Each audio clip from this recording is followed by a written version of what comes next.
அம்மா என்ன பிடிங்க, எங்க எங்க இருக்க சந்தியா, தோ வந்துட்டேன் பிடிச்சிட்டேன் அப்படின்னு சந்தோஷமா விளையாண்டுட்டு இருந்தாங்க.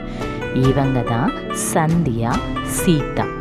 இவங்க 2 பேருமே அம்மா பொண்ணு. விளையாண்டதெல்லாம் போதும், இப்போ நீ உன் ஹோம்ஒர்க்கை பண்ணு, நான் வேலை பார்க்கணும், சரியா? சந்தியாவுக்கு மனசே இல்லாம போய் ஹோம்ஒர்க் பண்ண ஆரம்பிச்சா.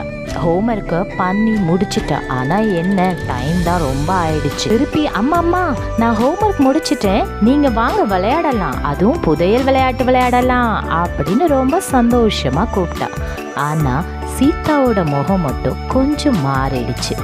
இருந்தாலும் சீதா தான் பொண்ணுக்கிட்ட பெருசா எதுவும் காமிச்சுக்காம, சரிம்மா நம்ம விளையாடலாம், ஆனா இப்போ இல்லை, நீ ராத்திரி ஆயிடுச்சு, நீ பாலை குடிச்சிட்டு போய் தூங்கு, நாளைக்கு கண்டிப்பா விளையாடலாம், சரியா அப்படின்னு கேட்கவே சந்தியா, அதெல்லாம் கிடையாதுமா, இப்பவே விளையாடணும், வாங்க விளையாடலாம் அப்படின்னு சந்தியா கேட்ட உடனே சீதா சொன்னாங்க, இல்லைம்மா, நான் புதையல் விளையாட்டு விளையாடணும்னா எல்லாமே ஏற்பாடு பண்ணி வைக்கணும் இல்லையா?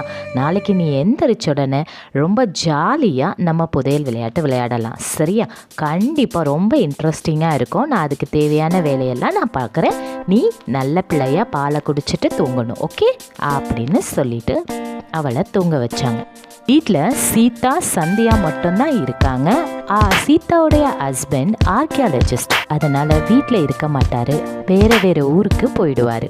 நாளைக்கு புதையல் விளையாட்டு விளையாட போறோம் என்ற சந்தோஷத்தோட நல்லா தூங்குனா சந்தியா.